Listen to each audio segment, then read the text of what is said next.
오늘도 말씀으로 하루를 시작하시는 모든 분들을 예수 그리스도의 이름으로 환영합니다. 오늘은 사도행전의 교회 탄생 이야기 그 21번째 시간입니다. 지난주 말씀은 스데반이 이스라엘 지도자들을 향해 선포한 요셉의 이야기였습니다. 이 말씀 또한 앞서 아브라함의 약속과 같이 모세 율법에 주어진 말씀이었습니다.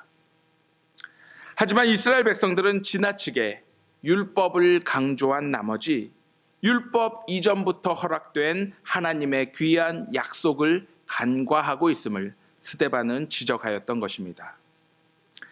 먼저 요셉은 어려서 꿈을 통해 하나님으로부터 약속을 받았고 오랜 시간 고난과 어려움을 겪은 후 하나님이 예비한 시간과 장소에서 하나님의 약속이 비로소 이루어지게 되는 것을 보게 됩니다.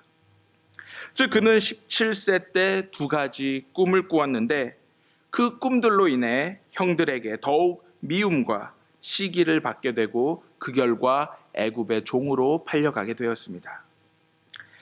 그럼에도 불구하고 요셉은 자신과 늘 함께 하시는 하나님만을 바라보며 유혹과 시련 속에서도 범죄하거나 낙심하지 아니하고 하나님의 약속을 기억하며 신뢰하는 삶을 살아갔습니다. 성경은 하나님을 신실하신 분으로 말씀합니다. 신실이란 뜻은 한치의 실수 없이 자신이 한 약속을 반드시 지킨다라는 뜻입니다. 우리는 하나님께서 우리의 생각보다 때로는 더디고 많이 느리지만 그가 하신 약속을 반드시 이루시는 분임을 보았습니다. 그러므로 요셉과 같이 우리 모두도 어려움 가운데에서도 하나님의 함께 하심을 믿고 의지하고 경험함으로 말미암아 그분이 주시는 힘과 지혜 그리고 능력으로 우리의 모든 어려움을 헤쳐나가 주님을 만나는 그 순간까지 주님과 동행하며 주님 한 분만으로 만족하는 인생을 살아가기를 지난주에 배웠습니다. 오늘 우리에게 주신 말씀은 모세의 이야기입니다. 하나님이 아브라함에게 약속하신 때가 임하니 이스라엘 백성들이 애굽에서 번성하게 되었습니다. 그리고 시간이 흘러 요셉을 알지 못하는 새 임금이 애굽의 왕이 되었습니다. 이 새로운 왕은 큰 무리의 이스라엘 백성들이 혹시라도 반란을 일으킬까 이들을 통제하며 학대하기 시작했습니다. 처음에는 이스라엘 백성들을 종으로 삼고 일을 심하게 시켰습니다. 그러나 이들의 숫자가 줄기는커녕 더 크게 불어나자 히브리 산파들을 시켜 남자아이가 태어날 때 모두 죽이라 명령하였습니다. 이러한 계획도 실패로 돌아가자 급기야 남자아이를 낳으면 모두 낳는 즉시 나일강에 던져 죽이라는 명령까지 군사들에게 내려지게 되었습니다. 바로 이러한 역경의 상황 속에서 모세가 태어났습니다. 오늘 성경 말씀은 모세가 태어날 때부터 하나님 보시기에 아름다웠다라고 기록하고 있습니다. 성경에 보면 이사야와 예레미야와 같은 선지자들에게 이러한 표현이 사용이 되고 있습니다. 그러므로 이 말씀의 뜻은 모세가 하나님 말씀에 불순종하여 마지막까지 고집을 부리며 멸망의 길로 향하는 모습이 아닌 매 순간 하나님만을 의지하고 신뢰하는 삶을 살아가게 될 것임을 보여주고 있는 것입니다. 즉 모세가 비록 많은 실수를 하더라도 그때마다 하나님 앞에 돌아와 겸손히 자신의 죄를 인정하고 회개하며 앞으로는 어떻게든 하나님의 뜻과 말씀에 철저히 순종하는 삶을 살고자 노력했다라는 것입니다. 저는 지난 여름 교회 사택 옆에 작은 텃밭을 가꾸었습니다. 아주 작은 규모였지만 특이한 점은 밭의 크고 작은 규모와 상관없이 관심을 두지 않고 방치해두면 금방 잡초가 자라나 텃밭의 식물들을 자라지 못하게 한다라는 것이었습니다. 그래서 열심히 잡초도 뽑고 물도 주며 때에 따라 거름도 주었습니다. 물론 생각보다 풍족한 수확을 거두지는 못했습니다. 하지만 그곳에서 자라난 식물과 열매들을 수확해 맛있게 먹을 수 있었습니다. 저는 우리의 마음이 이러한 텃밭과 같다라고 믿습니다. 우리의 마음을 아무런 관심 없이 방치해 두면 금방 잡초들이 자라나 우리의 마음을 엉망으로 만듭니다. 하지만 시간을 내고 관심을 쏟아 우리의 마음을 묵상과 기도로서 끊임없이 돌본다라면 하나님의 말씀이 우리의 마음밭에 왕성히 자라나 30배, 60배, 100배의 귀한 열매를 맺는 순간이 반드시 올 줄로 믿습니다. 하나님의 말씀을 붙들고 어떻게든 그 말씀을 지키고자 꾸준히 묵상하며 기도로 나아가는 모습이 다름 아닌 하나님 보시기에 아름다운 모습인 것입니다. 그렇다면 지금 우리의 모습은 하나님 보시기에 어떠한 모습입니까? 우리의 마음이 하나님의 뜻과 말씀에 매 순간 순종하고자 노력하는 모습을 통해 늘 아름답게 가꾸어지기를 주님의 이름으로 기도합니다. 모세는 3달 동안 몰래 집에서 숨겨져 키워졌습니다. 그러나 아이 우는 소리가 점차 커지자 모세의 부모는 어쩔 수 없이 아이를 갈대 바구니에 담아 나일강에 떠나 보내려고 결정을 하게 되었습니다. 아마도 부모의 심정은 군인들에 의해 강에 비참하게 버려지는 것보다 차라리 부모인 자신의 손으로 아이의 마지막을 보내주고 싶었던 것 같습니다. 그런데 마침 바로의 딸이 강가에서 목욕을 하다 상자가 내려오는 것을 보고 시녀를 시켜 열어보게 했습니다. 그 안에는 히브리 남자아이가 있었습니다. 공주는 그 아이를 불쌍히 여겨 죽이지 않고 자신의 아들로 키우기로 결심을 합니다. 공주는 그때 이 아이의 이름을 모세라 지었는데 그 이름은 건져내다라는 뜻입니다. 멀리서 모세의 누나인 미리암이 상자를 따라가며 이 모든 모습을 지켜보게 되었습니다. 그리고 유모가 필요한 공주에게 자신의 어머니를 유모로 데려갔습니다. 그러니 모세는 죽음의 위기를 피해 다시금 자신의 부모 곁에서 안전히 자랄 수 있었습니다. 이제 모세는 공주의 아들로서 애굽의 모든 지혜를 배워 말과 하는 일에 능하였다라고 성경은 기록하고 있습니다. 또한 친어머니 곁에서 자랐으니 이스라엘에 관한 교육도 함께 받았을 것입니다. 바로 하나님은 자신의 방법으로 모세와 이스라엘을 위해 모든 일을 준비하시고 이루어 가신 것을 오늘 말씀을 통해 우리는 분명히 발견할 수가 있습니다. 이와 같이 사람들에게는 누구나 다 준비 기간이 있습니다.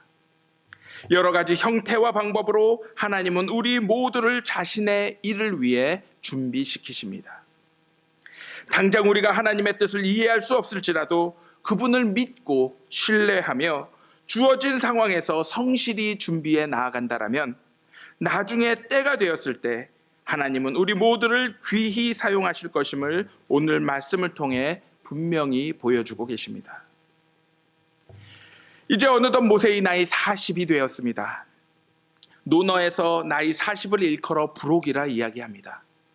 즉 이 나이에는 사물의 이치를 터득하고 세상 일에 흔들리지 않음을 이야기하고 있습니다. 그러므로 40이 되었다라는 의미는 자신의 꿈과 비전을 본격적으로 펼칠 시기가 되었음을 상징적으로 보여주고 있습니다. 또한 모세는 인간적으로 완벽하게 준비가 된 사람이었습니다. 하지만 그에게 있어 한 가지 부족한 점이 있었습니다. 그것은 하나님을 의지하는 마음이었습니다. 하루는 모세가 자신의 동족인 이스라엘 사람들의 사정을 살피기 위해 그들의 일터로 나아갔습니다. 그런데 이스라엘 한 사람이 애굽 사람에 의해 억울한 일을 당하는 것을 보았습니다. 그래서 그는 자신의 동족인 이스라엘 사람들의 편을 들어 애굽 사람을 죽이고 압박받는 사람의 원한을 풀어주었습니다. 아마도 모세는 그 당시 이러한 생각을 했던 것 같습니다. 자신이 이스라엘 사람들의 편을 들어주면 그들이 준비된 자신을 이스라엘 민족의 지도자로 삼을 것이란 기대였습니다. 하지만 모세의 희망은 철저히 빗나갔습니다. 자신이 좋은 타이밍이라 생각했던 그때는 하나님이 준비하신 때가 아직 아니었습니다. 모세는 다음날 싸우고 있는 이스라엘 사람들에게 다가가 그들을 화해시키려 하였습니다. 마치 자신이 그들의 지도자인 양 의기양양하게 다가갔던 것입니다. 하지만 이들은 그 전날 모세의 부당한 살인 사건을 내밀며 누가 당신을 우리의 지도자와 재판관으로 세웠냐며 도리어 궁지에 몰아넣었습니다. 모세는 이 말을 듣고 큰 두려움에 도망쳐 미디안 땅에서 40년간 나그네로 살며 하나님의 훈련을 다시금 받게 됩니다. 만약 모세가 자신의 혈기와 생각을 따르는 결정이 아닌 하나님을 의지하고 모든 일을 하나하나 처리해 나갔더라면 그는 어떠한 상황 속에서도 겁을 내거나 두려움에 사로잡히지 않았을 것입니다. 하지만 그는 자신의 지혜와 방법을 지나치게 신뢰한 나머지 더 크고 위대한 하나님의 뜻과 방법을 놓치고 말았습니다. 그 결과 그는 40년 동안 기다리며 고된 훈련을 받게 되었던 것입니다. 오늘 우리가 말씀을 통해 분명히 배울 수 있는 사실은 하나님만을 의지하고 신뢰하는 사람은 세상을 두려워하지 않고 언제나 담대할 수 있다라는 것입니다. 하나님이 매 순간 동행하시고 함께 하시기에 그 누구도 두려워하지 않고 하나님만을 담대히 바라보게 되는 것입니다. 하지만 하나님을 의지하지 않는다라면 인간적으로는 아무리 완벽히 준비가 잘 되어 있더라도 예상치 못한 일이 일어나면 큰 어려움과 두려움에 사로잡히게 되어 있는 것입니다.